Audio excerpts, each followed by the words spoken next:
Ikhwatifillah rahimanillah wa iyyakum jami'an. Saya ingin berbagi tepatnya satu faidah yang saya catat ketika mendengarkan penjelasan Syekh Profesor Dr. Ziyad Al-Abadi dalam syarah beliau terhadap kitab Hilyatul Talibil Ilmi karya Syekh Dr. Bakar bin Abdullah Abu Zaid rahimahullahu taala. Dalam pembahasan tentang adabut talib fi nafsihi, adab-adab yang harus bisa diupayakan oleh seorang penuntut ilmu syar'i agar terwujud pada dirinya. Pada poin yang kelima, khafdul janahi wa nabdul khuyala wal kibriya. Seorang penuntut ilmu, dia harus merendahkan sayapnya. Artinya dia harus bersikap tawadhu, jangan dia menyombongkan diri, dan dia harus berupaya untuk menghilangkan sifat khuyala dan kibriya. Khuyala adalah sikap secara lahiriah yang merepresentasikan adanya penyakit kesombongan di dalam hati. Cara dia berjalan itu seakan-akan dia adalah orang yang paling alim, paling bertakwa, itu khuyala. Wal kibriya, dan sombongan secara umum itu harus dijauhkan sejauh-jauhnya, harus dihilangkan penyakit ini. Menarik di sini dibawakan sebuah riwayat dengan sanadnya dari Al-Imam Az-Zahabi rahimahullahu taala ketika beliau menulis tentang biografi salah seorang ulama salaf yang bernama Amr ibn al-Aswad al-Ansi rahimahullahu taala. Dia wafat di era kekhalifahannya Abdul Malik bin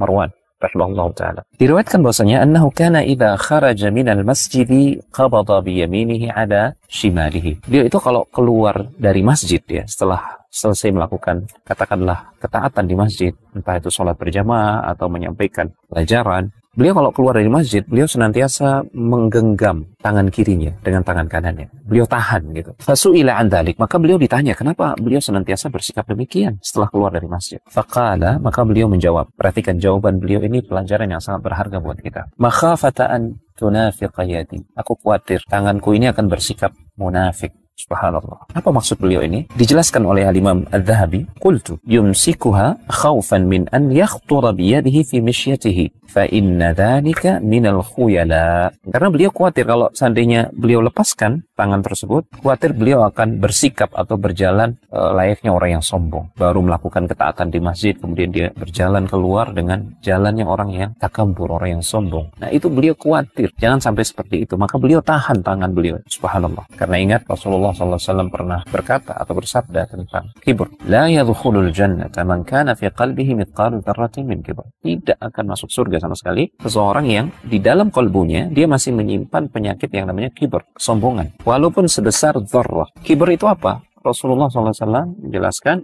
batarul haqqi wa ghamtun nas. Menolak kebenaran. Setelah kebenaran itu jelas di depan mata, dia tolak. Dan meremehkan manusia, menganggap dirinya selalu lebih baik, lebih bertakwa, lebih berilmu, sementara orang lain tidak ada apa-apanya dibandingkan dengan diri. Semoga Allah Subhanahu wa taala menjauhkan kita dari penyakit ini. Barakallahu fikum.